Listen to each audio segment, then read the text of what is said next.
Today on RoxomTV News, Bitcoin users in France are being warned that owning digital money may now come with real-world kidnapping risks. Plus, a U.S. court says writing an op-ed is not grounds for deportation, a reminder that student newspapers are now apparently part of the national security apparatus. But first, hundreds are being charged for following ICE vehicles because watching the government do government things is suddenly a legal gray area. All that and more right now on today's show. Let's get into it.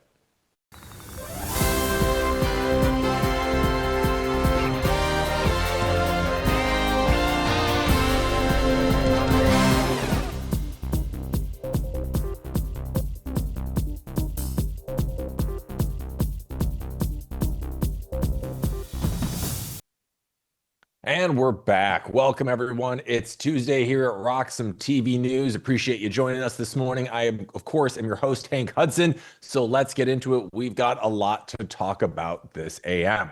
First up, across major U.S. cities, simply being near an ICE vehicle is becoming a legal gamble. A Reuters investigation shows federal prosecutors have sharply increased charges against people accused of following immigration and customs enforcement vehicles during raids. Over the past year, more than 650 cases have been brought, more than double the previous total as the Trump administration expands interior deportation operations. Civil liberties groups argue these prosecutions are meant to discourage public monitoring of immigration enforcement rather than stop actual interference. In cities like Minneapolis, Los Angeles, and New York, volunteers have increasingly documented ICE activity using cameras, live alerts, or whistles meant to warn nearby communities. Federal agents have responded with stops, detentions, and in some reported cases, drawing weapons when they believe individuals are interfering. Prosecutors are frequently relying on the Title 18, Section 111 of the U.S. Code, which criminalizes interference with federal officers, even when there is no physical contact. A federal judge recently ruled that following ICE at a safe distance is not a crime, but an appeals court paused that decision, leaving the legal landscape a bit murky. That uncertainty sits on top of broader concerns about ICE tactics and escalation. Recent deadly encounters and deaths connected to enforcement operations have fueled protests, vigils, and growing resistance in immigrant communities. Meanwhile, courts are also limiting state-level pushback. In California, a federal judge blocked a law that would have barred ICE agents from wearing face coverings during operations, siding with federal officials who argue masks protect officer safety. Supporters of the law said masks reduce accountability, while critics warn the measure interfered with federal authority. For those of you watching at home, this matters because it raises a basic question about public space. Where does lawful observation end, and where does criminal interference begin? Courts are now deciding that line, and the answer will shape how immigration enforcement is seen, documented, and challenged going forward. All right, we're moving on to the next story this morning, and here we go. This one's taking place in Washington as a quiet regulatory move is setting up what could become one of the biggest environmental policy fights of the decade. You see, the Trump administration is preparing to repeal the EPA's 2009 endangerment finding, the scientific determination that greenhouse gases pose a danger to human health and welfare. Now, that finding has been the legal backbone for federal climate rules for nearly 2 decades, giving the government authority under the Clean Air Act to regulate emissions. Without it, many existing climate regulations would lose their legal footing, from vehicle emission standards to reporting requirements. EPA Administrator Lee Zeldin has framed the repeal as part of a sweeping deregulatory push meant to boost domestic energy production and reduce costs for the industry. Zeldin has described the move as the largest deregulation effort in U.S. history, while critics argue it amounts to dismantling climate policy without passing new legislation.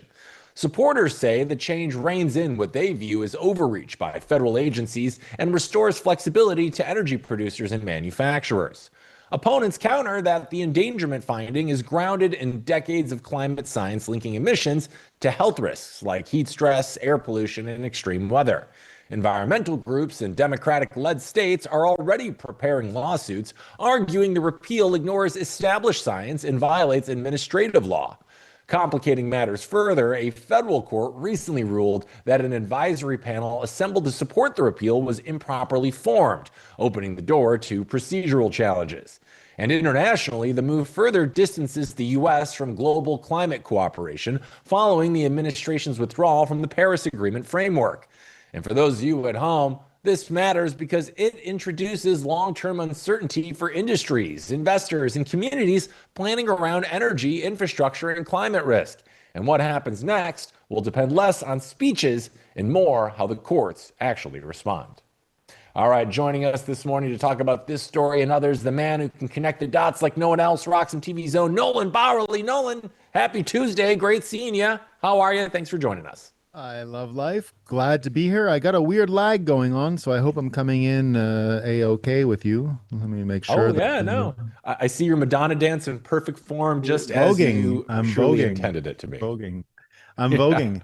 you're voguing. You look So when it comes to most things with environmental science, the truth is we made a lot of assumptions about how much we knew years ago. And it great. turns out we didn't really know a lot. And when you start to pour cement into that kind of a situation, like I remember a couple of years ago, we had a situation where we found out we had miscounted the number of trees on Earth by an order of like 1/3. And now it's really important to have the number of trees accurate because they're in the models, right? They filter out the greenhouse gases and do all this stuff. So it basically made, I think this happened about 2016, it basically made every single environmental model pre-2016 obsolete, but none of that ever happened. The truth is, and I think Bitcoiners resonate with this, and COVID sort of definitely opened people's eyes. Almost all data attached to money is bullshit. You can't trust it. It's just the incentives are there.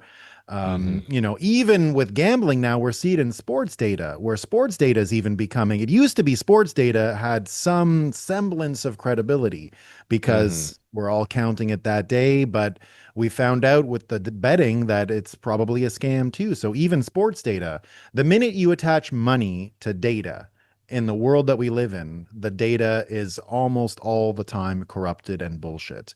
And so it's almost impossible to make metrics and plan business projects when it comes to faulty data. It's one of the reasons why Bitcoiners think that the data on the Bitcoin blockchain is enough to rebuild and re-incentivize data collection and data reporting.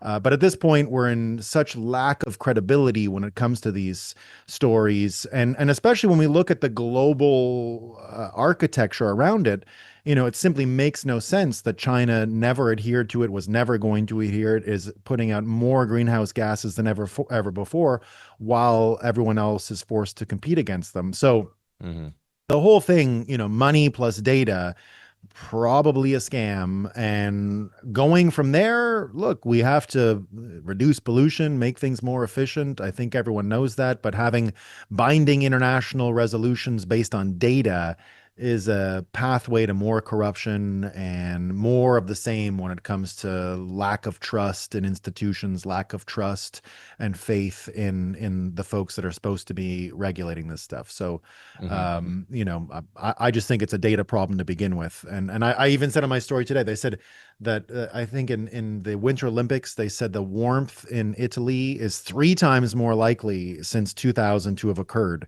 Really, 3 times? You sure it's not 4? Because I just heard from the Australian Open that the heat waves that were there for the tennis tournament, that was 5 times more likely there. Oh, wow. It's completely made up. 5 times more likely to have a heat wave, 3 times more likely to be warm in the winter. It's just throwing darts at a wall. None of it makes sense. Yeah. But I want to get back to the actual policy here, Nolan, because for people who don't follow environmental policy very closely, probably most of us, how significant is this endangerment finding in practical terms, if at all? Because it doesn't sound like you really trust any of the numbers out there. Yeah, I mean that's exactly it. There's a whole cottage industry and people making money in cataloging these numbers and gathering these numbers and reporting these numbers. So if you go out and say we're not going to gather them or report on them anymore because they're irrelevant, then people are out of a job. So of course they're going to come out and say, "Well, no, we gotta calculate that stuff. We have to know." It goes back to COVID, right? When they were calculating the effectiveness of masks. Who could measure that? And who could measure? True. We can't even get data. Think about it like this. We can't even get data on the vaccine. I don't know if it True. worked or didn't work or what the Yeah. ramifications are, but you're in a world where people believe it causes turbo cancer. Are they right? I don't know. I don't think so. I don't see that in the data, but you get other people who say, oh, it saved this many lives. Doesn't look like it did that either. So Hmm. I don't know the answer. Nobody knows the answer. Anyone who's telling you they know the answer is going off their own confirmation biases. So all of this happens sort of before the data even gets into the hopper.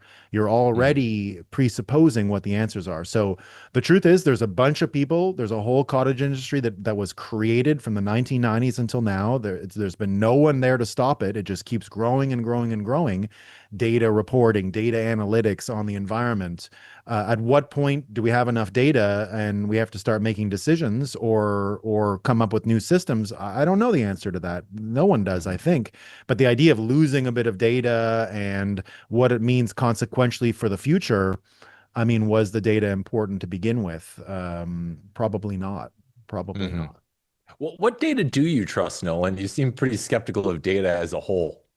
Any data that doesn't have money attached to it, except for the Okay. Bitcoin blockchain. Yeah, but Yeah. literally, if there's money attached to the data, it's fake. Doesn't matter what political side, it's just confirmation bias, and people are spinning because they have to spin, because at the end of that spin is some other financial reward, some other incentive. If you can't see the incentives, it becomes a bit sketchy. Wall Street is filled with Fair. fake numbers. I mean, look at what was it? Trump fired the labor board fella because they were revising data last summer and it was like a third off. But then the new guy also was lying about the Hmm. jobs and like none of it's real. It's all Yeah. fake, right? Doesn't matter who's in charge. You can bet your bottom dollar that the person who is now gathering and reporting the data is going to do it in a way that will make them look good. They're going to fudge the data. I know because I've made these reports. I used to do published That was research for you? Wall Street.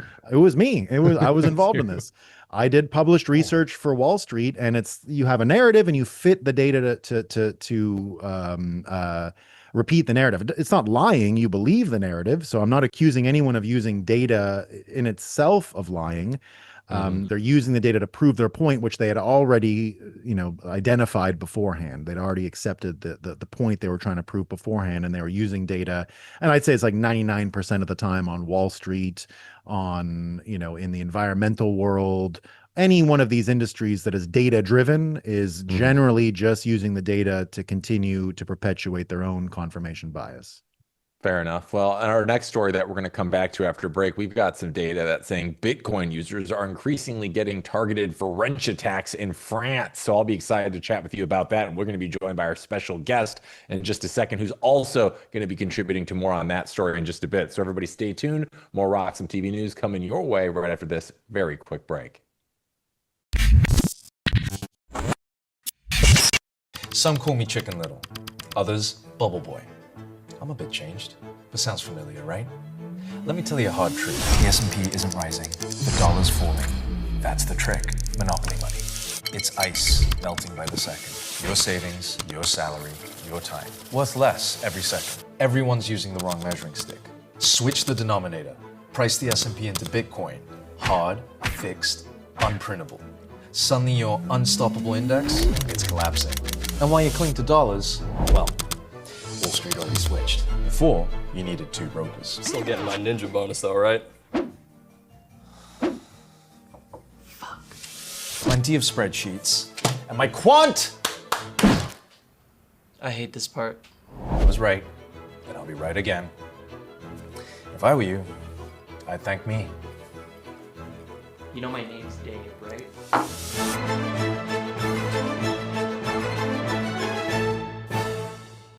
Security matters. Zappo Bank. the only way to bank your Bitcoin. Apply now at zappobank.com.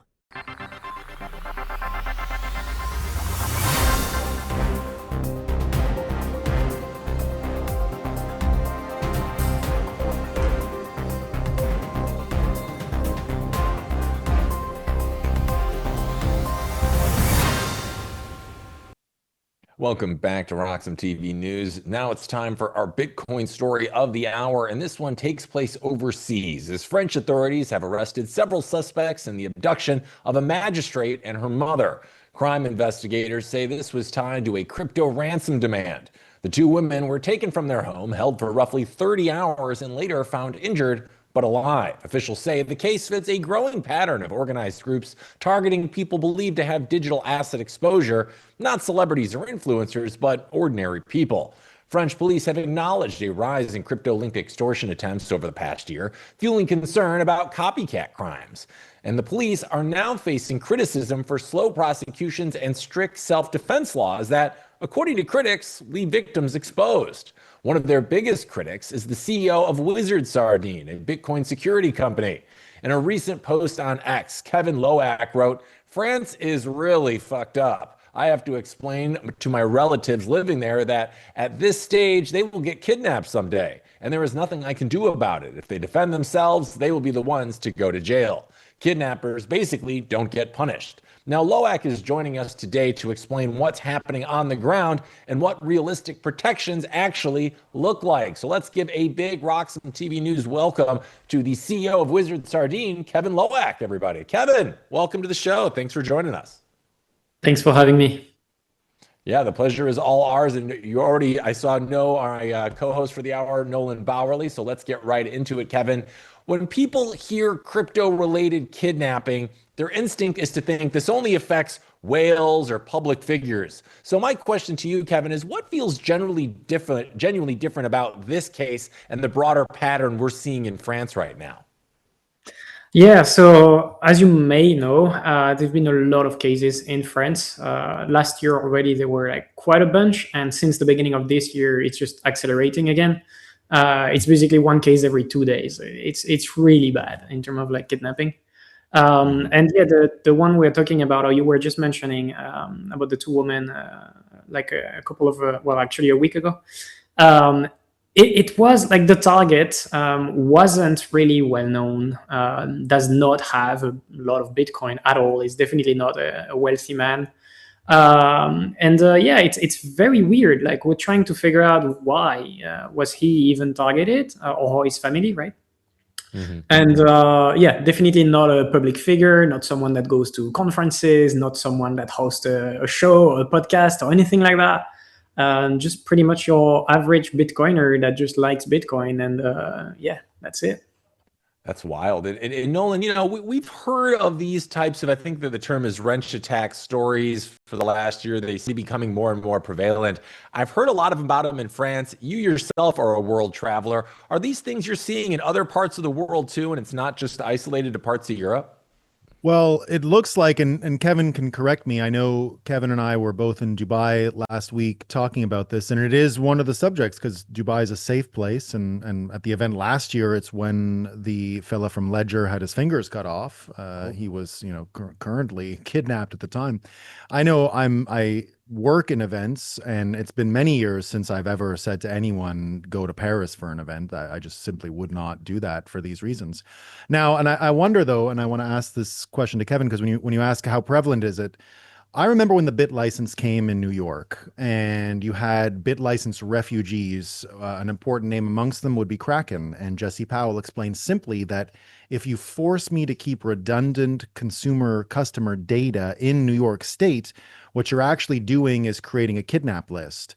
And at the time it was seen as, what are you talking about? You're a cypherpunk or something. What do you have to hide? And what I see in France is the first instantiation of this, where, and I understand the government, that there was a corrupt government official even selling the tax data to folks, which indicated when people have to admit in their tax forms in France whether or not they hold cryptocurrency, which has become a question across many tax jurisdictions. I know in the United States since 2019, it's question number one on your tax filing. Do you hold cryptocurrency? You have to say yes or no. Canada, it's the same thing. Many countries do the same thing. So that's where I'm at here. I think this is the first case where the Bitcoiners can say, I told you so, like in New York, from 2015 in the bit license. Again, the reason why Kraken still to this day does not offer services in New York, because they were worried about the bit license capture of customer data requirement. And it looks like that's what led to the problem in France. So I'd say the France story is different, and I think is the gap, and you can correct me if I'm wrong, Kevin, what you're saying, the gap here is not the podcasters or the famous faces. It's actual people who are confirmed to have a little bit of Bitcoin, but the target list likely came from leakage of government data, in particular, when people go out and say they have the Bitcoin, and that actually puts a target on the back, exactly as Jesse Powell said in 2015 would happen. Is that the difference here, Kevin? That's a good point. We don't know for sure yet where all of these, well, we know there've been a lot of leaks, right? And as you said, someone was arrested as part of the government and was selling this information for about, the numbers we have is about $800 per like a profile she would sell. But we also know there've been leaks on like accounting software kind of stuff, which also might be related to, let's say, accountancy firms that are related to Bitcoiners. You have always some kind of specialized accountancy firm that Bitcoiners are referred to. That's also a honeypot. So we don't know if it's really from there or if it's something else. And also we know all of these crimes, or most of them, because some of them are copycat, as you were saying. But we believe many of these crimes are actually orchestrated from the foreign countries. So it's just the execution is done in France, but the actual, let's say, mastermind is elsewhere, and often outside of Europe as well. So this is very interesting to figure out, why is France particularly a target right now? But I don't think it will always be. I don't think it's only that data. I mean, it would be weird, right? Just that the only way they found out that somebody has some Bitcoin, and we're talking about people who don't necessarily have a bunch, is through a leak of taxes, when they could just pick the names of whoever attended or spoke at a conference. It's kind of weird. But yeah, this is where we're at. Very crazy. So, we've seen a lot of these cases, as was kind of alluded to, Kevin, in France. Do you think, are these the same people, or is this maybe suggesting some type of copycat behavior rather than isolated crimes? What's the vibe you're getting? Yeah, a little bit of both. The people on the ground are basically paid for one kidnapping, right? It's just random people who have I don't know, who would be accepting to be paid something like, I don't know, $1,000 to just perform a kidnapping, which is insane because that's the kind of money they are paid, right? It's very, very low amount. They act as a organized group. So in the last, as you mentioned earlier in the show, the last kidnapping attempt, 6 people got arrested, and that's actually a pretty small number compared to the previous ones. We see some groups of 20 plus people who've been arrested for some prior attempts. And these people are typically not, they don't do multiple kidnappings. They have just done one, it's that one, and they were paid for that one. But the orchestrator are basically doing a bunch. Yeah, that's like a business for the orchestrator. But they act as very well organized different cells of organized crime. Yeah, it's done as a professional thing for them. Mm-hmm. And it seems like law enforcement's indicating that these crimes seem to be increasing in number, but prosecution and deterrence to these seems a little slow right now. So Nolan, this one's for you. What message does that send to both victims and criminals that apparently these types of things keep increasing, but it doesn't really seem like law enforcement's taking this with the level of seriousness that maybe it should? What kind of message is that sending to both victims and criminals right now, you think? It's a welcome, Matt. And I like, Kevin, I think, pulled on a very interesting string. And I think that can be confirmed by a few of the wrench attacks we've seen in Canada, where, you are getting foreign nationals that have no immigration plans to Canada. They're not part of the immigration system. They can enter Canada and run their op and leave. And I think you've heard stories about that in the United States, about very sophisticated gangs coming in for house robberies, not so much kidnappings, but home invasions and home intrusions, using drones to scope out neighborhoods and then learning where the weak points are. And, you know, what we all saw in Home Alone with the two thieves at the beginning when they were casing out the neighborhood, but at scale, not, you know, little costumes with police outfits and stuff like that, much more sophisticated.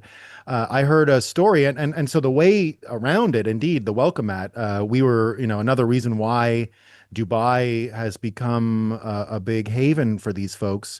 A similar story happened recently in Dubai, and it's sort of big news there. What happened was it wasn't so much a home invasion, but someone did a crypto scam somewhere in the world. A Russian national did a crypto scam somewhere, probably in Russia, fled with the proceeds of the scam to UAE, and were chased by the gangsters, were scattered into pieces in the desert, but because of the camera surveillance in UAE, they had picked up all the pieces within a day. The murderers had made it back to Russia, but because of the relationship between Russia and UAE, they arrested them by the time the plane landed in Russia, and Putin tried them, or the Putin regime tried them, as if they had committed the murders in Russia. So what you're seeing there is the kind of infrastructure that will probably be required by other countries. When you have someone come to a country, they can't flee back to their country because these are hit jobs, right? These guys came in not to cause trouble in UAE. They came in to get the person who'd stolen from them or from whoever, and you know, did the choppy and desert stuff. But like I said, they had the pieces all identified within hours. By the time the plane landed back in Russia, these guys were arrested, and as I said, the very not normal regime, the Russian Federation, tried them as if they were domestic murderers. Also not typical. They didn't extradite them. Mm-hmm. Crazy. I mean, you know, and guys, I'm hearing about this stuff, and you know, other Bitcoiners. There's a lot of Bitcoiners in the world out there, I'm sure. Not me though. I don't have any Bitcoin. I can't emphasize how little Bitcoin I have right now. But at a basic level, guys, what do you think ordinary Bitcoin users should be taking away from these instances without immediately spiraling into some kind of paranoia? Because these stories are alarming at the very least. Kevin, what are your thoughts? Yeah, absolutely. The paranoia doesn't help. Awareness does. So it's good to be aware that anyone can be a target nowadays. Not just influencers, you know, not just super famous people. So just be aware of your surroundings. This kind of hits, you know, the kidnappings one, they are not something they decided a couple of days ago and then, you know, try to abduct you. They are taking weeks, if not months of preparation. They are going to follow you. They're going to track everything you do, just because they want to reduce what could go wrong during the actual kidnapping, right? So they want to know everything. They want to know who is going to visit you. They want to know where you're going, when, who else is around you, etc. So if you notice something weird, you know, somebody tracking you or somebody always around you that you never saw before, maybe just be a little bit more paranoid, but don't go too crazy. Be aware of trackers, like these Bluetooth trackers, you know, the AirTag or whatever equivalent. Right. You can enable these kind of things on your phone, like to track if there is any AirTag around you for a long period of time that you don't own. So this is used. Also, these hits usually don't happen at your home. So people believe like putting cameras at home or an alarm is good enough, but typically they don't happen in your house. It's easier to, you know, access you outside of your familiar environment. So you can potentially defend yourself easier in your house, and they don't want that. So they might just abduct you on the street or whatever. So yeah, just awareness mainly. Then of course, if you actually have some Bitcoin, make sure that they are held in a way that you can't access them under panic or under threat. So I do absolutely recommend multi-sig. I do absolutely recommend that you have a key maybe with you and another key in a different country or with someone else. that you can't access, within a few hours. Much better if it actually requires like a day to travel there, and you need to go through passport control and things like that.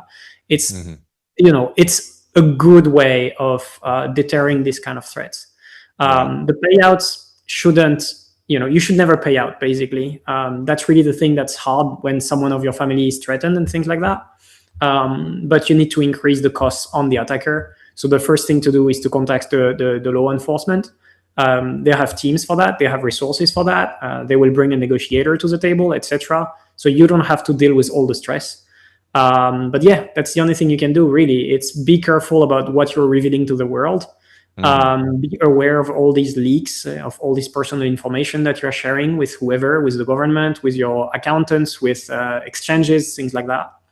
And then, just be aware.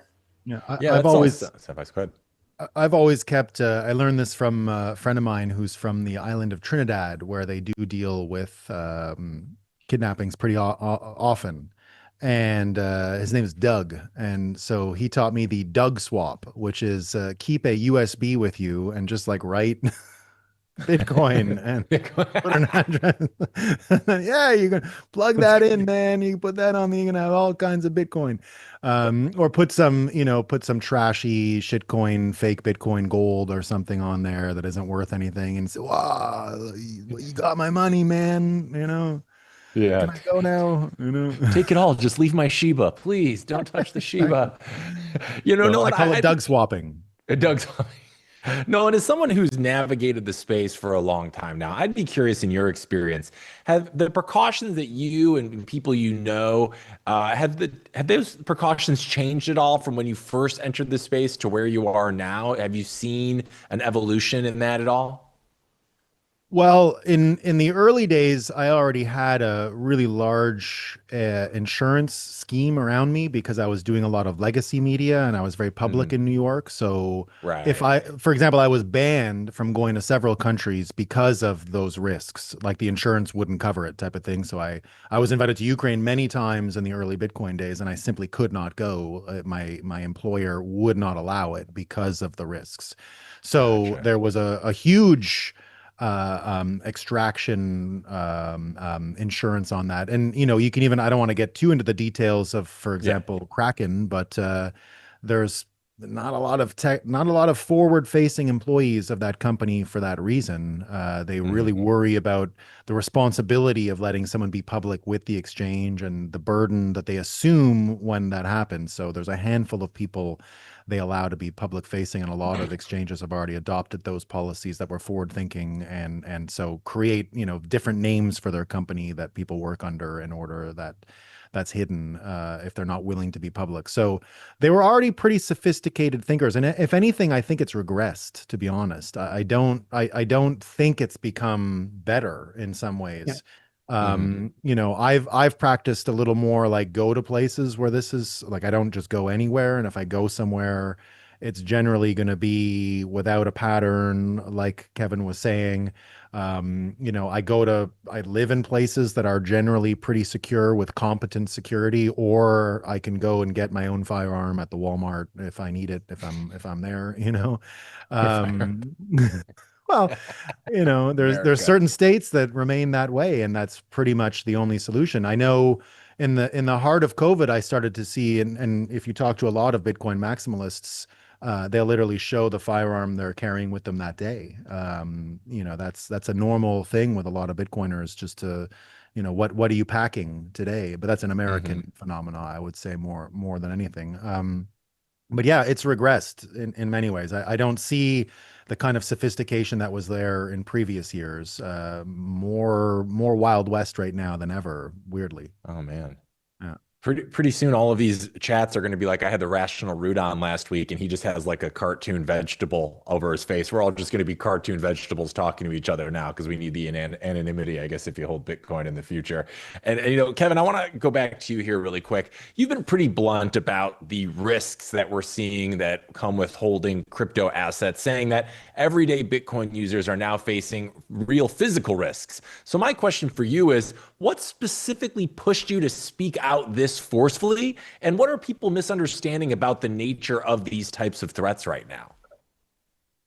Um, the main reason is that the person targeted is actually a friend of mine. Yeah, I personally know three of the victims that were targeted in the past year. Oh, wow. So this is very, very close to me. I am French. I don't live in France right now, but still, I have a family there. So it's definitely a topic that triggers me a lot. It's very close, let's say, very, very close. The other thing really is around what we covered already, that you can be pretty good with your OPSEC. You can be pretty much a nobody and still be a victim or a target at least.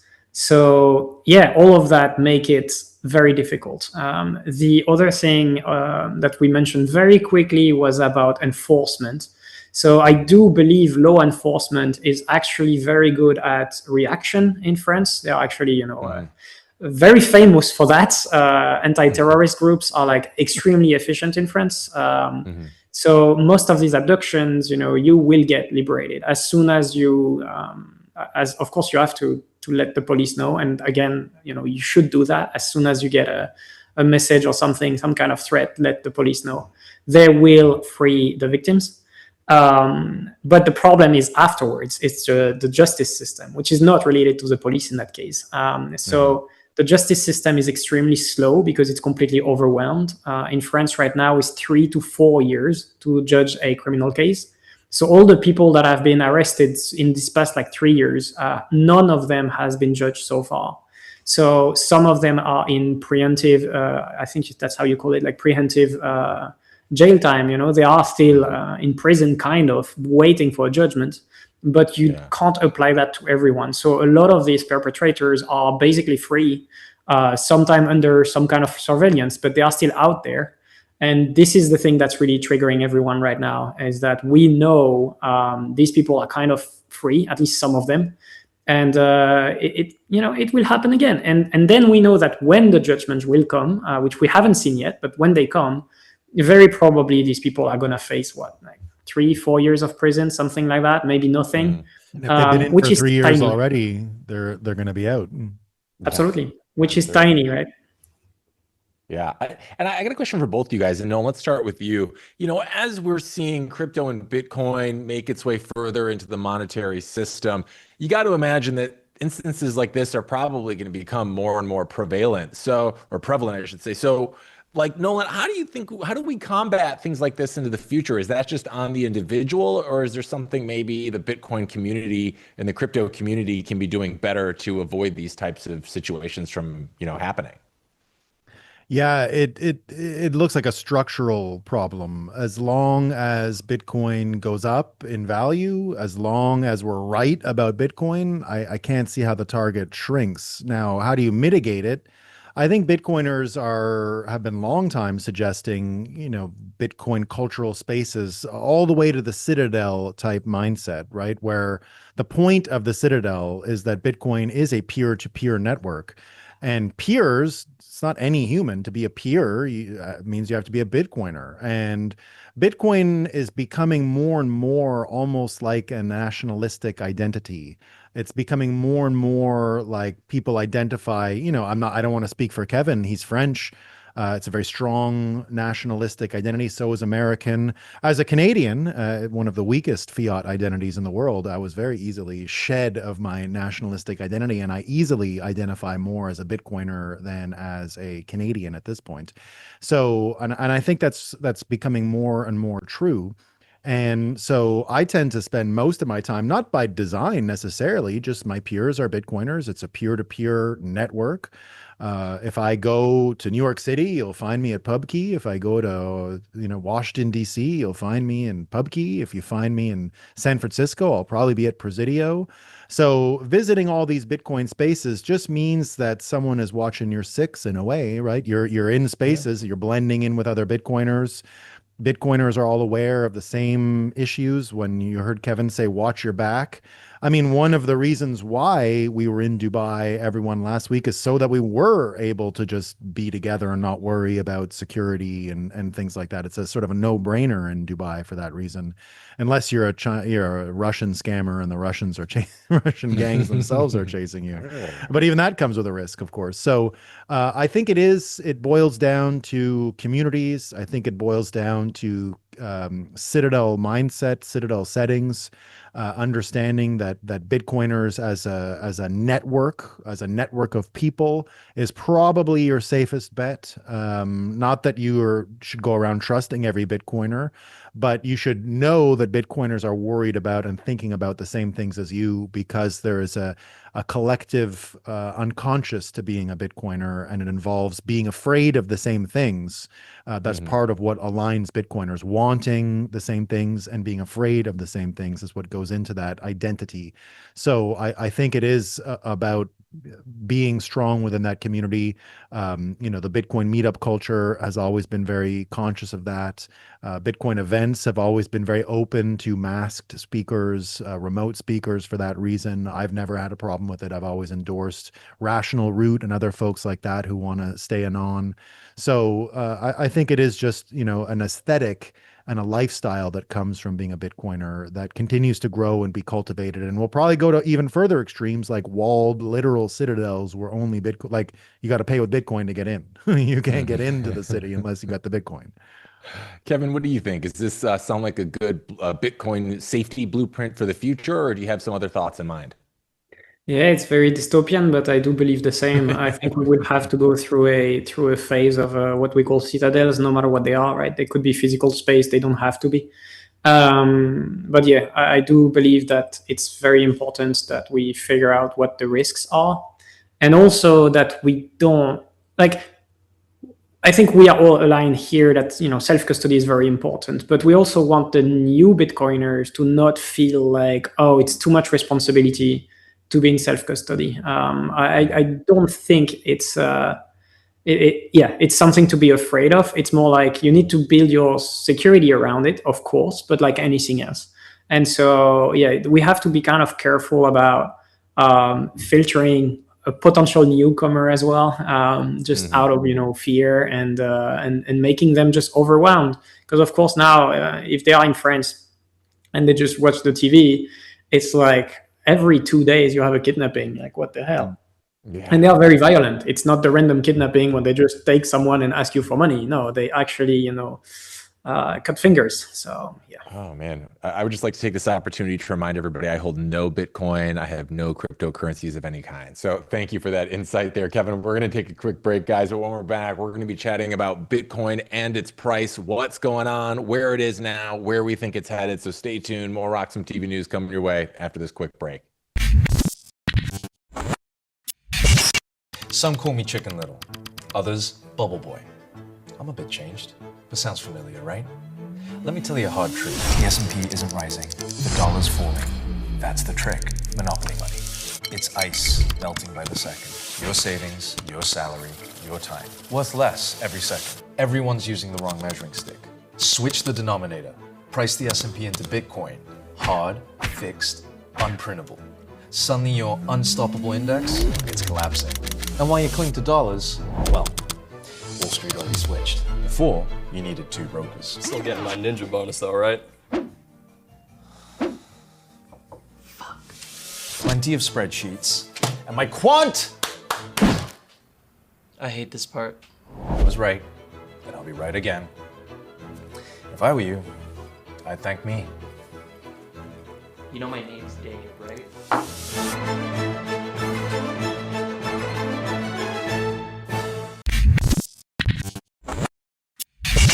Welcome back to Roxom TV News. Currently, the Bitcoin price is sitting at around $69,000 this morning, and this comes after last week when we saw the price slice through 70,000s and 60,000s, and then Bitcoin finally found buyers near $60,000, a level traders now describe as a classic capitulation low.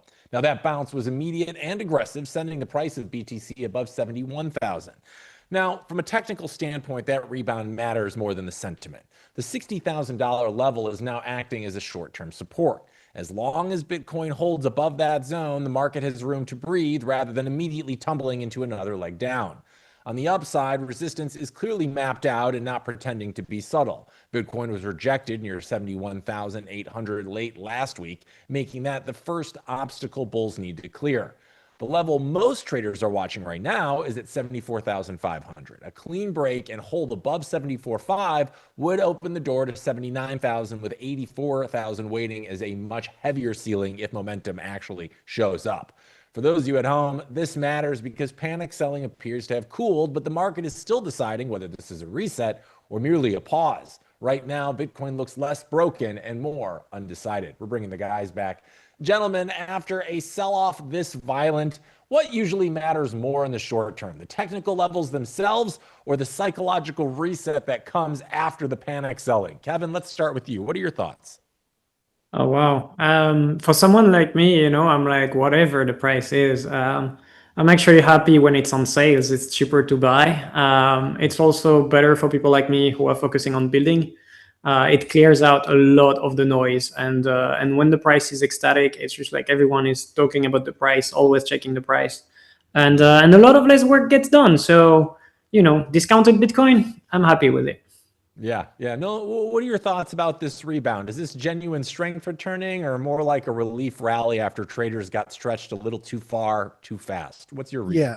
My read has been the same. Bitcoin is caught up in the tensions between the Federal Reserve and the Treasury and the liquidity that's out there and the narratives that are put on top of that, right? It is a narrative engine, a narrative supply chain that goes into Bitcoin hype that is self-perpetuating, price up, people get excited. So it sort of feeds into itself.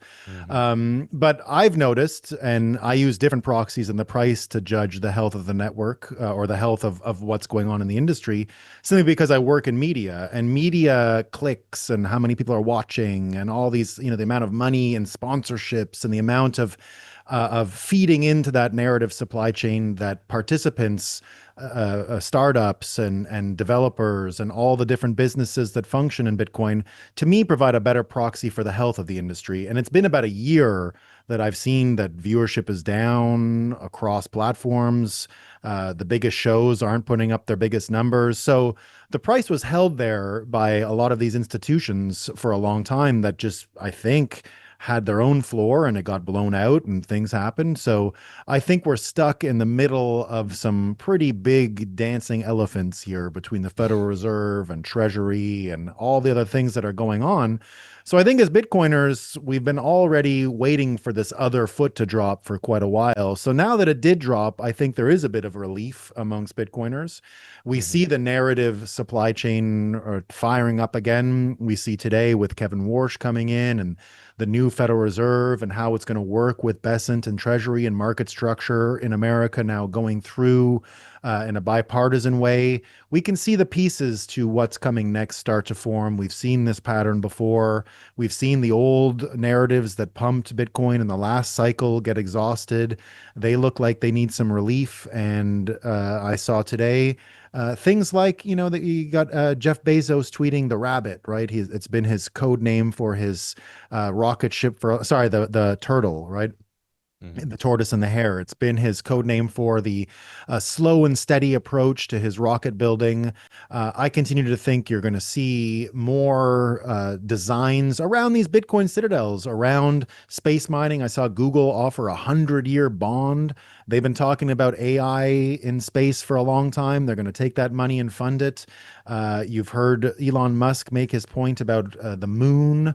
So there's these great narratives, Greenland. There's all these great narratives around Bitcoin mining that are just waiting below the surface, that are about to pop out, that are really be an indication of a golden age of what Bitcoin is trying to usher in the world. And we're just in this liminal space now where the old system is dying. People get caught up in its death throes. What we saw the past few days was normal contagion from the normal markets coming over into Bitcoin. We're caught up in it like anyone else, getting tossed around by these big changes. The difference is, I think we can emerge from it with these stronger narratives, and you're going to see it in media, you're going to see it in interest, and that's why price down is good, because more people can get involved and more people can see their entry point, more people can be there for the beginning of these narratives. The whole Trump 2024 narrative already squeezed dry. New things will come out of what's next.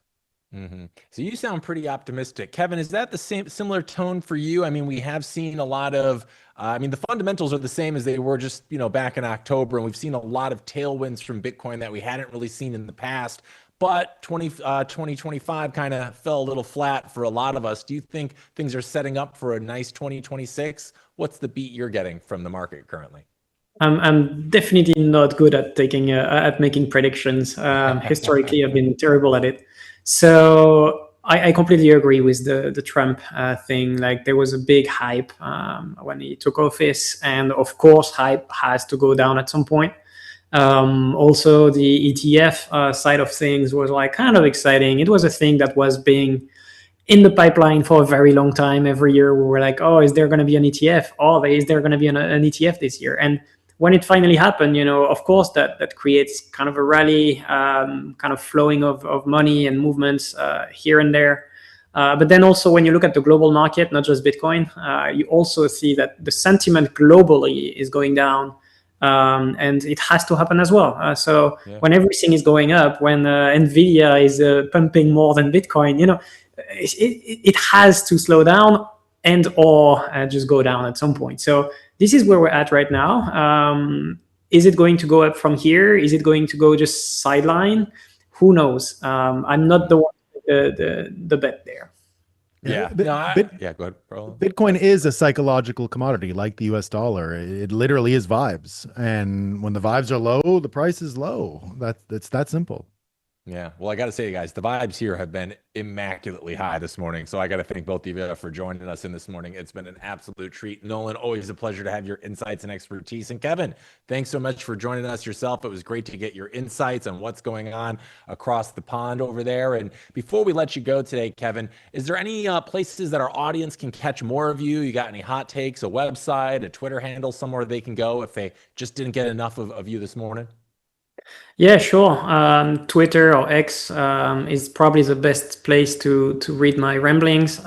So it's at KLOAEC, K for my first name, Loaec for my last name. And then the website, as you are showing, wizardsardine.com, which is my company. We are a Bitcoin security company. And if you want to learn more, just go there and you will figure out more about what we're doing. Amazing. Well, gentlemen, thank you so much for your time this morning. It was an absolute blast having you. And I hope you both have a great rest of your week. Nolan, I'll see you tomorrow, my friend. See you, my man. See you guys. Thanks. Thanks for tuning in. Appreciate you both. All right, we're taking a quick break here at RoxomTV News, but when we return, we're jumping into the second hour of today's top stories, and we'll be joined by our third guest of the morning. It is jam-packed, so you're going to want to stay tuned. More RoxomTV News coming your way after this quick commercial break. Security matters. Zappo Bank, the only way to bank your Bitcoin. Apply now at zappobank.com.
Well, it looks like Boston woke up recently to a reminder that sometimes a student newspaper can trigger a full-blown constitutional showdown. Inside a federal immigration courtroom in Massachusetts, a judge halted the Trump administration's effort to deport a Tufts University doctoral student whose biggest alleged offense was helping write an opinion article. That student is Rumasa Öztürk, a Turkish national whose visa was revoked after she co-authored a pro-Palestinian op-ed criticizing her university's stance on Israel's war in Gaza. Soon after the article ran, federal immigration agents detained her near her home, an arrest captured on video showing masked officers that quickly went viral and raised eyebrows well beyond campus politics. Now, Öztürk spent roughly 45 days in immigration detention before a federal judge openly questioned whether her confinement crossed First Amendment and due process lines. This week, the immigration court formally terminated removal proceedings, ruling the Department of Homeland Security failed to prove she was legally removable. Civil liberties groups hailed the decision as a clear signal that writing an opinion piece does not equal dangerous activity, while critics of the administration argue the case reflects a broader effort to chill political speech among non-citizens. The government has defended its actions as part of a strategy to combat extremism, though courts have increasingly been skeptical of using immigration law as a shortcut around constitutional protections. Since early 2025, hundreds of student visas tied to pro-Palestinian activism have faced revocation or review, making Öztürk's case one of the several testing grounds on how far enforcement can actually go. For international students watching this at home, this should matter to you because it highlights how quickly legal status can become unstable when political expression enters the picture. And with DHS signaling it may appeal, this fight may not be over just yet.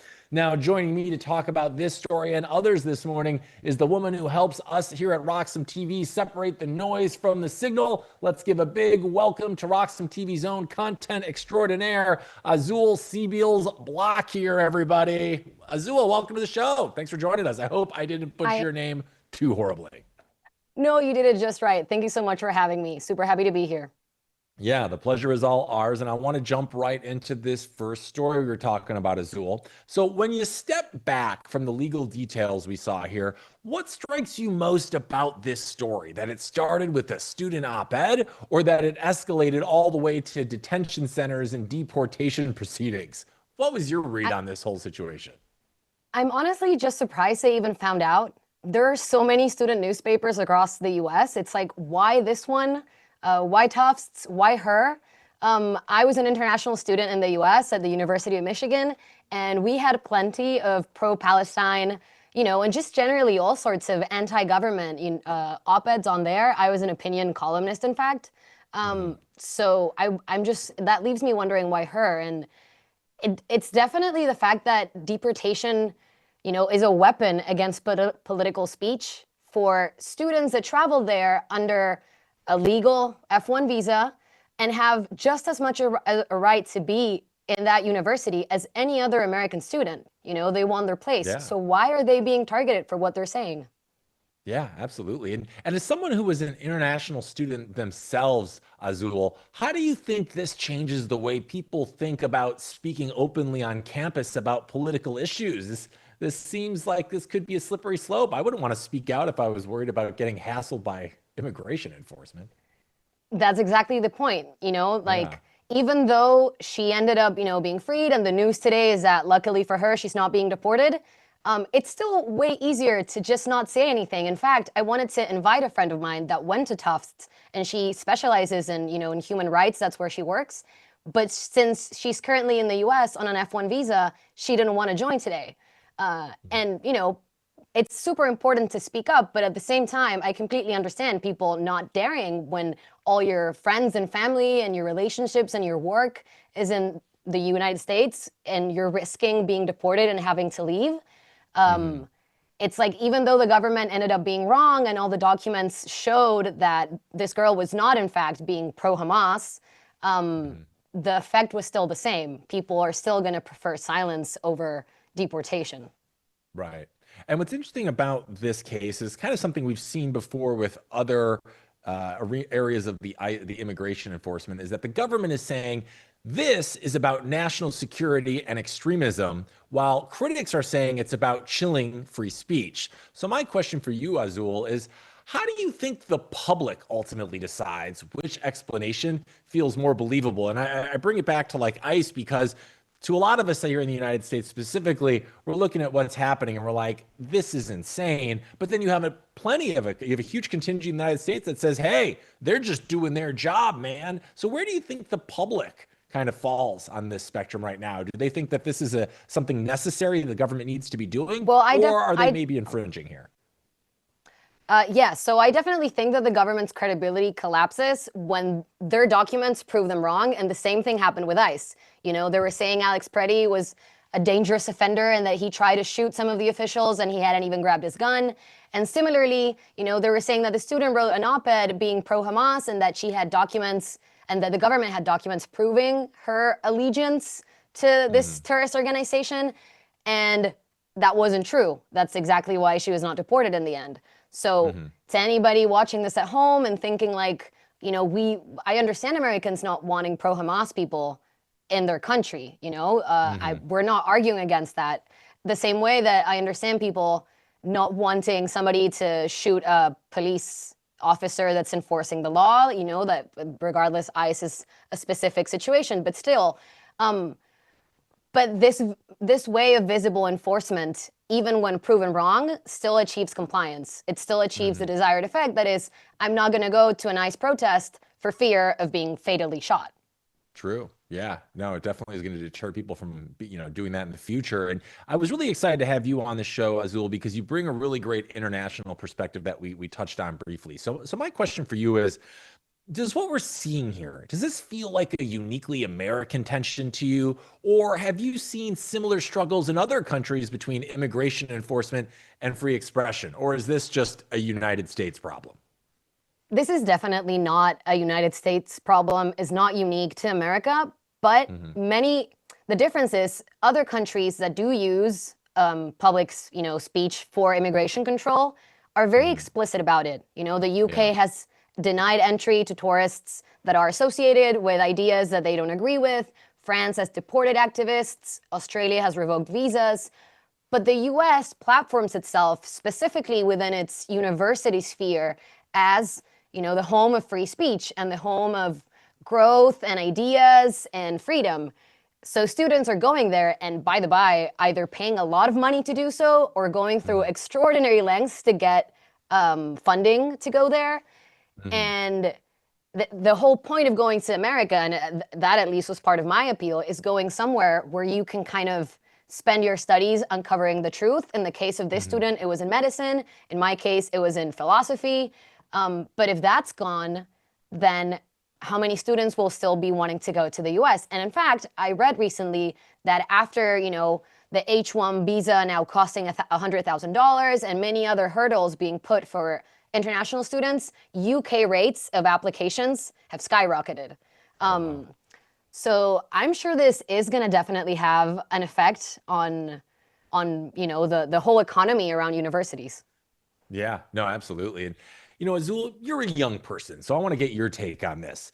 You know, right now we're seeing a lot of these stories come up, and I wonder, when you see things about immigration enforcement or the United States, you know, federal, military, whatever, do you feel like this is making young people more cautious about speaking about political topics, or are they maybe actually hardening the opinions of the youth and pushing more of them to speak out more than ever because people are realizing how important it is to do so, because it feels like the government's trying to infringe on those rights a little bit right now? So let me just to rephrase this because I was a little convoluted here. Do you think people are more likely to speak out now as a result of this stuff, or is it having its intended effect and kind of quelling a lot of those voices?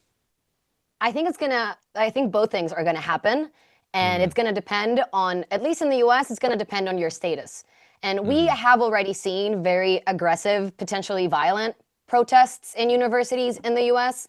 And I don't think those are gonna stop in the future, but maybe they will be headed by Americans and the international students will stay quiet.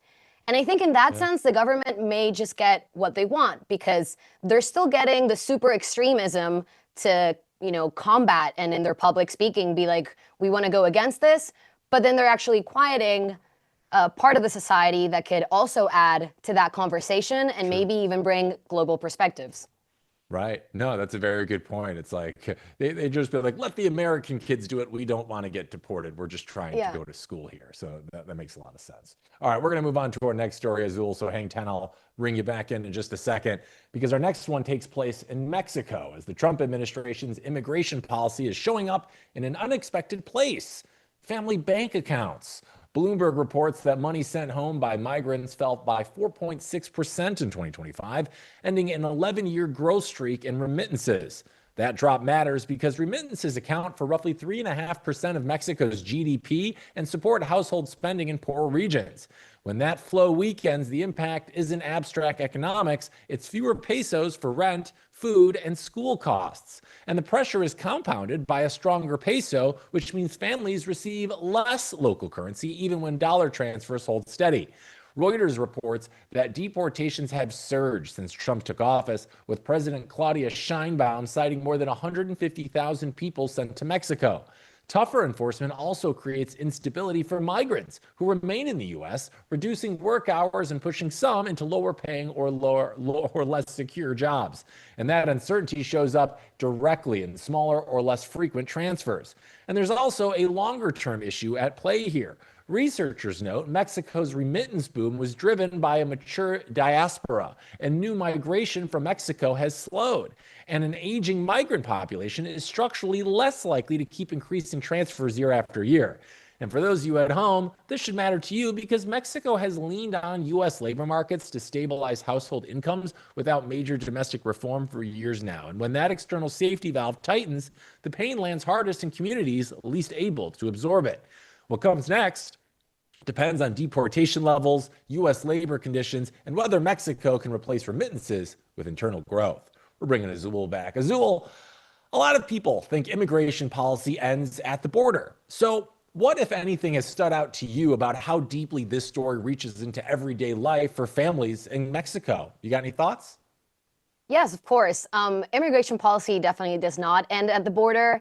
And a lot of people that actually, not only in Mexico, but just generally in other countries of Latin America and in the world, when they emigrate to the US, the whole purpose is to help their families back home. And, you know, the 4.6 in decline that Bloomberg reports is actually $3 billion less flowing through the economy. And many of these economies are small villages or small communities. It's not like, you know, Mexico City. So the impact for the people on the ground right now, people that are currently in Mexico, it's definitely super high. Yeah. And it begs the question, right? Like, how fragile does it seem for an economy to depend so heavily on money earned in another country, especially when political winds can shift so quickly? What kind of impact do you think this could have on everyday people in Mexico? It's extraordinarily fragile, and it demonstrates precisely why nations should be skeptical on being dependent on foreign currencies and foreign, policy. Mexico can't control U.S. immigration policy, and they can still play them out to be the bad guy, and they can still, Sheinbaum can still go and say, like, we are not, rapists or killers or whatever else Trump has called Mexicans lately. But still, 3.5 of the GDP depends on them. So all that public speaking from leadership in Mexico isn't really going to solve anything. And Trump's policies against immigration and pro-deportation are going to keep having, these kinds of results, as I said, throughout all the region.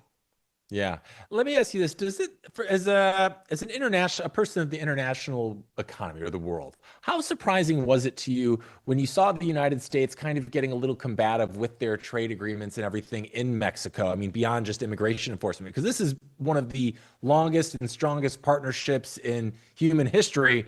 And it seems like kind of a strange point to kind of blow it up a little bit the way we've seen. Has that surprised you from an outsider's perspective as neither someone from Mexico or the United States? I think everything has surprised me when it comes to like foreign policy right now. I can't say this surprised me more than wanting to buy Greenland, because at least with Mexico, Good point. There's a point to shaping them out to be the bad guy that, that's like feeding off of the US economy, similar to Canada. Because I think it helps, Trump's narrative of saying these people, like, we're sustaining the world, and America, is spending all of its resources, and it's, whatever the opposite of great is. So we need to make it great again. Yeah, no, exactly. I'm all about let's make it great again. I can tell you, nothing is sustaining these $7 strawberry prices I'm paying for now. I don't like it. I don't like it.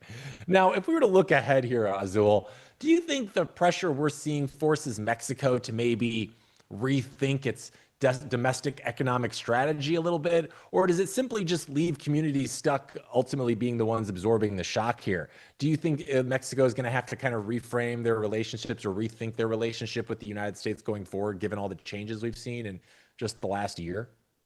Well, I would say so. And that's also another point to the question you just asked me previously, which is, Trump, being so aggressive is part of a negotiations angle. And that's what he's done with like Greenland and Iran and Venezuela. And it's just like pushed to the limit until he gets what he wants.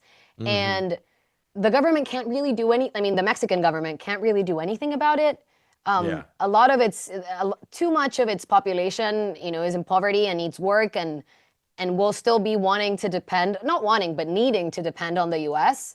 And though there definitely should be reformation, that's something that will, if it gets fixed, will take many decades. So in the short term, they'll have to give in somehow. Yeah, it's certainly seeming like that's going to be the way this goes. But hey, it's 2026. Trump is still president, and anything can happen. So the next one I'm sure will be as surprising to me as it is to you. We're going to take a quick break here, Azul. But when we're back, we've got more stories to chat about. So stay tuned. Roxom TV News coming back your way right after this really quick commercial break.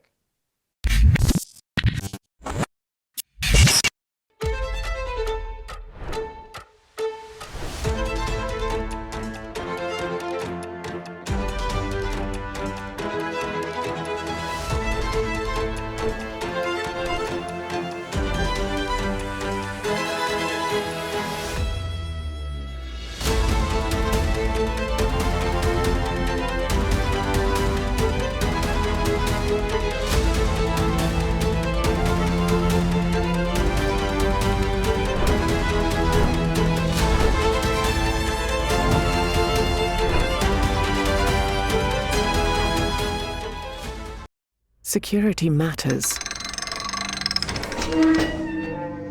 Zappo Bank, the only way to bank your Bitcoin.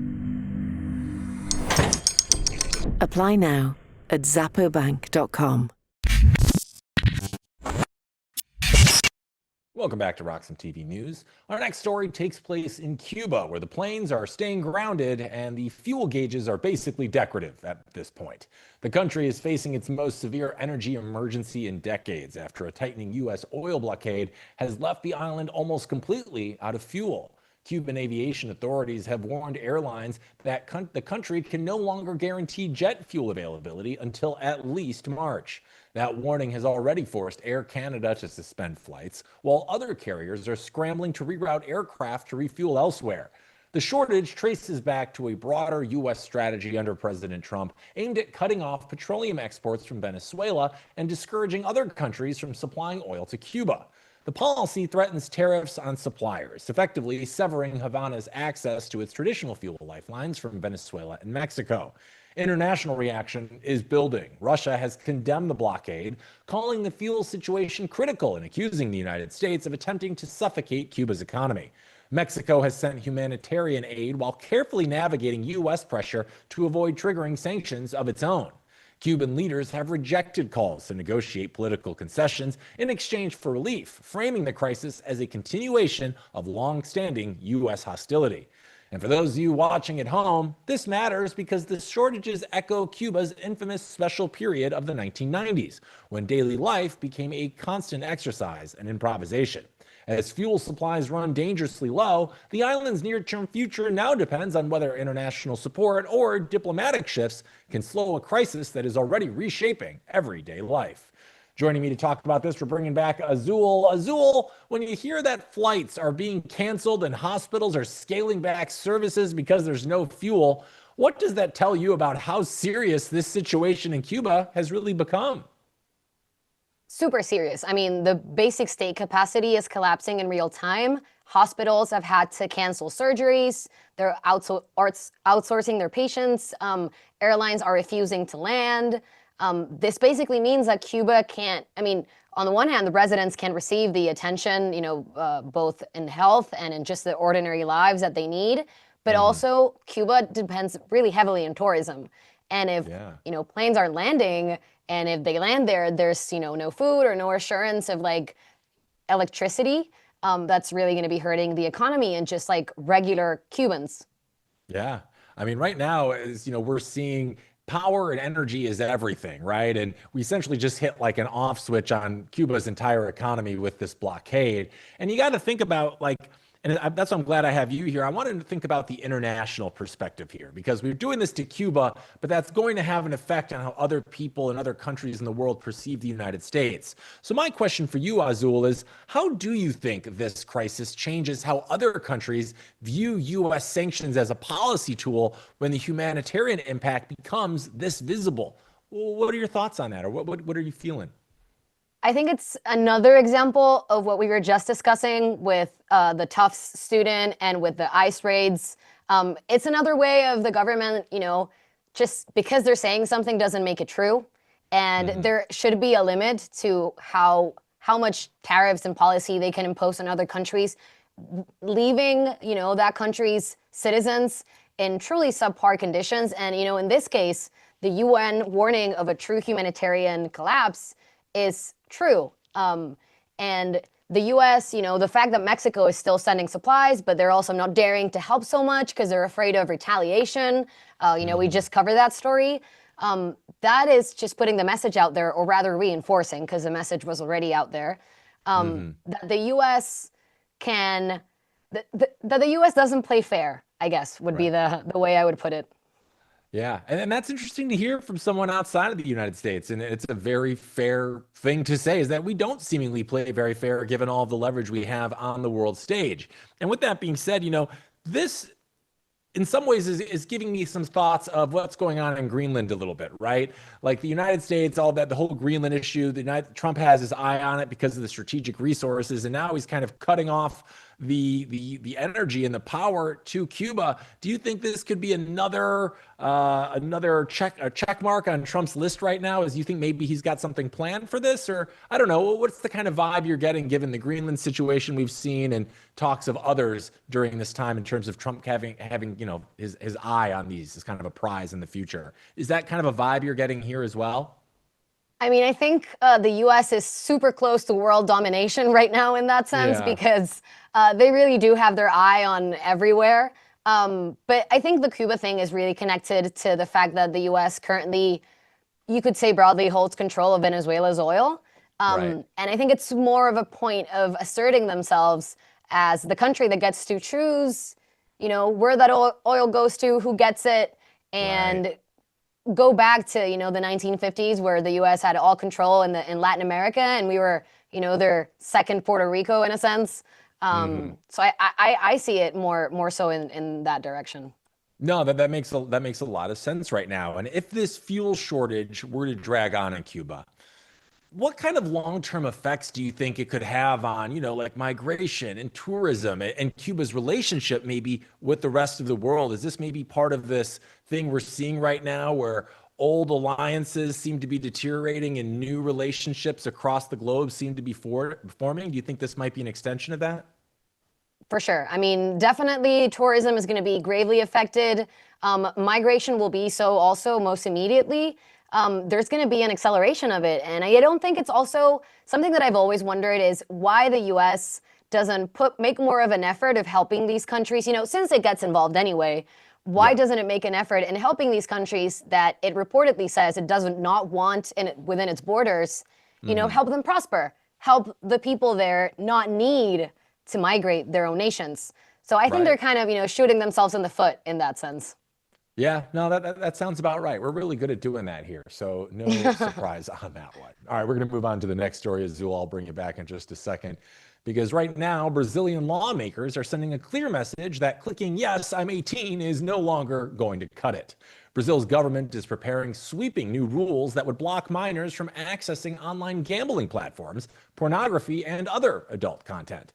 Now, under a draft decree now circulating in Congress, platforms and app stores would be required to use verified age checks instead of relying on self-declared birthdays. The measures are expected to take effect later this month and build on legislation signed last year by President Luis Inacio Lula. Now, the proposal would require companies to deploy more robust systems, such as document verification or biometric checks, making it far harder for teens to bypass those restrictions. At the same time, Brazil's Senate is advancing legislation to sharply restrict gambling advertising across TV, online platforms, and sports sponsorships. Supporters argue the changes are overdue as betting apps become increasingly woven into everyday media. Critics caution that enforcement could be complex and raise privacy concerns, especially around biometric data. Brazil's approach mirrors similar debates underway in Europe and Australia, though its plan goes further by pairing content bans with mandatory verification. And for families watching at home, this should matter to you because it signals a future where platforms may be legally responsible for who actually sees their content. We're bringing Azul back. Azul, when you hear that Brazil wants to move beyond the click yes if you're 18 system, does that sound like common sense to you, or is that maybe the start of something more complicated? What do you think? It's the same problem right now across Europe and the world. I feel like after Australia banned social media for under 16s, all the countries are coming up with new ideas to track people's information.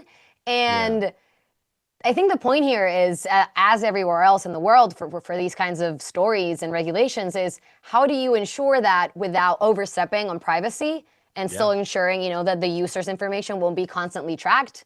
And I think it's especially difficult for Brazil because infrastructure-wise, I don't think they have the mechanisms to do that. And also, how are you gonna stop a website that comes from Singapore or Sri Lanka or wherever with your own technology? I think it makes sense, but applicably, it goes into murky waters.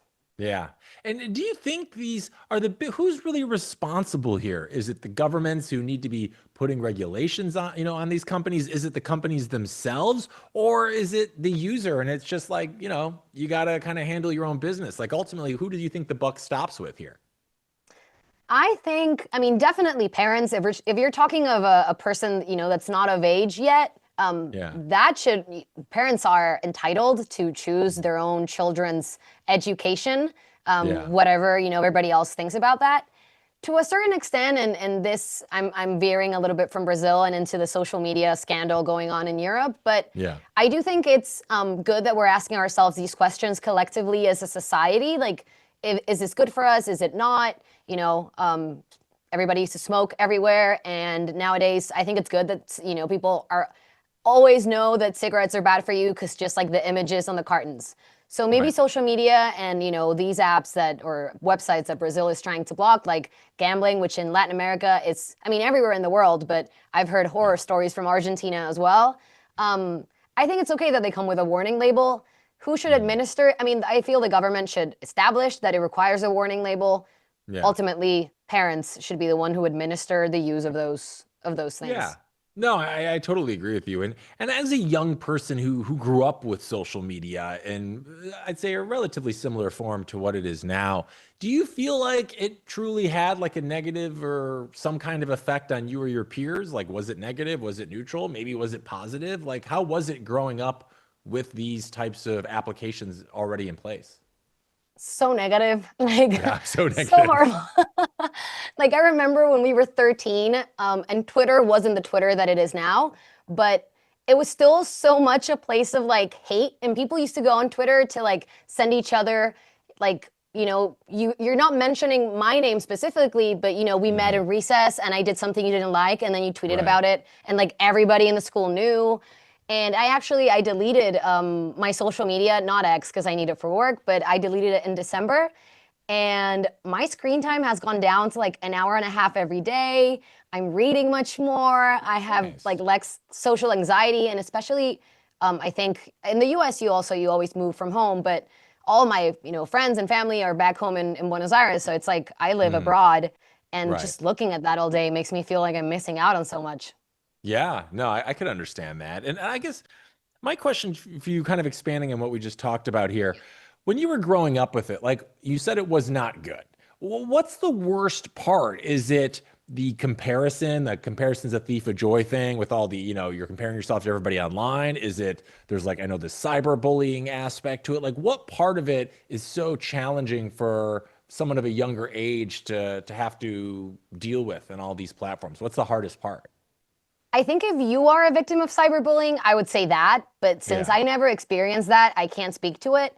I think for me, it was definitely the FOMO. Like you're always thinking about, and even not even FOMO about what your friends are doing, FOMO about what exists in the world. Because like social media right now, it's not even like, even when you're young, it's not just what your friends are doing on Friday. It's like what else exists in the world. And at least for me, I think I'm a very curious person, that kind of unraveled a whole, like, I want to live everything everywhere all the time. I actually love that movie. And it created like a sense of deep insatisfaction with whatever it was I was living. Cause then, you travel to New York and you're in the place that you wanted to see, but you're not, it looks so good on Instagram, but then you're there and maybe, I don't know, you had a bad day and it's not that good. So there's also like the dissatisfaction of like the hype, you get FOMO when you don't do it. When you do it, it's not as good as you thought it was going to be. It's very complicated. Yeah, I mean, you're setting up you get all these expectations for places to go and people to see that you see online and they're picture perfect, and then you go there and nothing ever lives up to the hype, as you say. So I could understand that too. It kind of puts a bit of a damper on the world a little bit. And now you and I are talking about who's responsible. You and I seem to agree it's probably the parents, but obviously governments are stepping in and trying to place regulations on a lot of these companies. But my question to you, Azul, is how realistic do you even think it is that governments can actually enforce age restrictions online without, creating new problems around privacy on the way? Like this just seems like even if you try to come to a solution for this, you're just going to cause further issues down the line. Do you maybe see it playing out that way, or do you have a different vision for how this is going to play out in the future? I mean, unless we invent a new tool I am completely unaware exists, and I also don't think governments have the money to invent something that could go against like Elon Musk and Zuckerberg and everybody else. But I think it's very similar to what happens with drugs, for example. I don't think making them illegal or unavailable is the solution. Same goes with social media for kids. It's like when your parents tell you don't drink, the first thing you're going to want to do when you leave your house is drink. And as to implementing, the other things are going to pop up. Like that's what's been happening in Australia. Teens are going to, if not Discord, equivalents of those that I am not familiar with, because even though I'm young, I'm not that young. And maybe those places are even more unregulated and even more unsafe. And while I do think it's good that, big tech is being held accountable, like there was a recent Reuters investigation about how Meta knew many of its ads, like over 50% in a certain region, were like scams, and they didn't do anything about it. I think that's wrong. Like they should be held accountable, and they should try to make social media a safe space for people of all ages. But, definitely banning it for young kids whose whole purpose of life, especially under 16, is to go against whatever the authorities say, I don't think is a healthy way to go about it. Yeah. No, I could understand that. And, while we're looking at these potential rules being put into place, do you think that even if they're instituted, they'll actually change how young people behave online? Or do they mostly just change how platforms protect themselves legally? Because I kind of feel like if a kid wants to use Instagram or something else and he's got like if he wants it bad enough, he's going to figure out a way, right? 100%. And like, yes, Instagram and social media in general probably, made cyberbullying even easier, but still kids still bullied, and they're going to continue to bully. Whatever the negative thing of social media that social media companies are trying to save themselves against, it's going to keep happening somewhere anyway. It's impossible to curb that attitude, but I think the smartest thing to do is actually to set children up for success. Because suddenly you get access to social media at 16, you're still super young, and you're still going to, get kind of confused with all the things I was just saying before about being exposed to so much information, even good information. So it's a, you know, it's kind of like schools that are only for girls or only for boys. Like that's just not how society is. And I think the younger you learn to adapt to the real world, the more set up for success you're going to be later.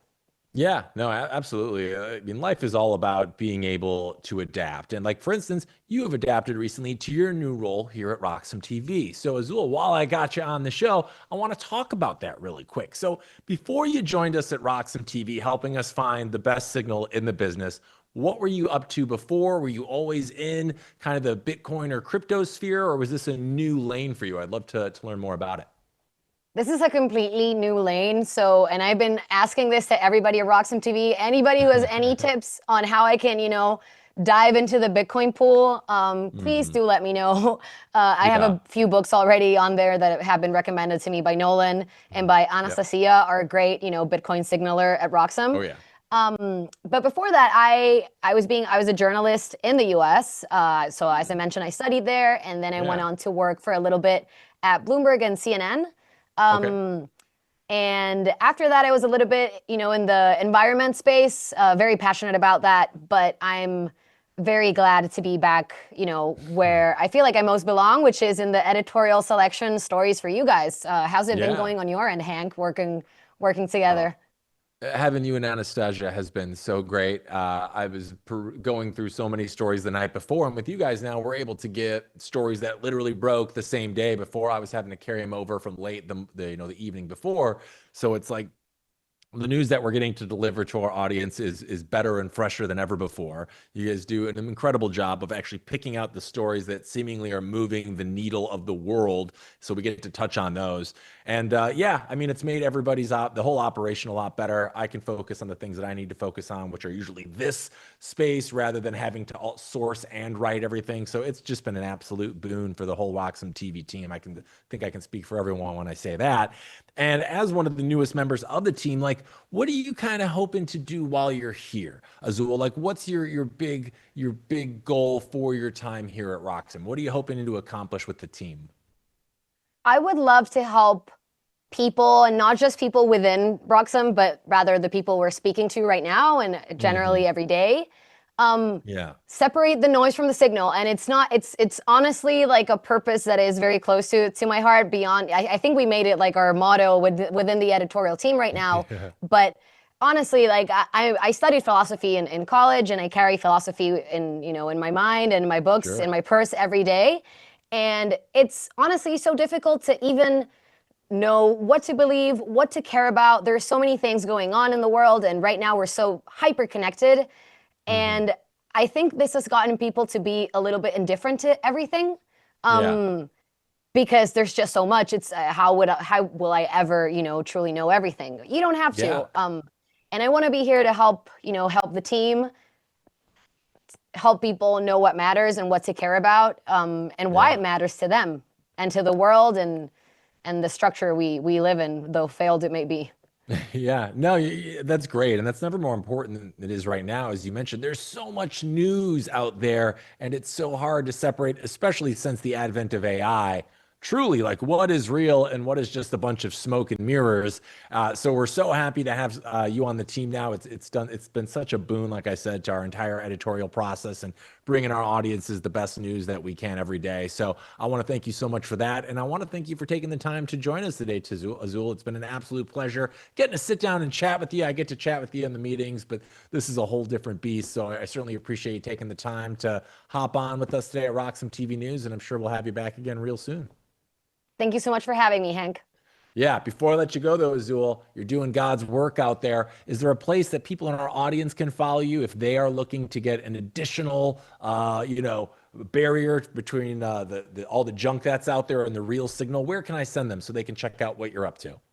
You guys can follow me on X at my handle is blue with 3 E's and CB. I feel like I should make it easier to spell out at these moments, but that's what it is right now. Got it. It's Bluey CB. We got it. Go check her out on X, everybody. All right. Thanks, Azul. I'm going to let you go, and we're going to take a quick break here at RoxomTV News. When we're back, though, we got our Bitcoin story of the hour, so stay tuned. We'll be back right after this quick break.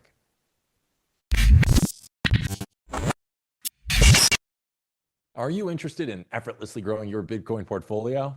I sure am. And the Bitcoin credit card by Gemini earns you Bitcoin back on every purchase. You can use it like any credit card. Buy lunch, gas, or your weekly groceries, and you'll earn up to 4% back instantly in Bitcoin or one of over 50 other cryptos straight to your account. All that with no annual fee, and right now, you can grab a $200 Bitcoin welcome bonus. It's the easiest way to start building your Bitcoin stack. Just go to Gemini.com to learn more.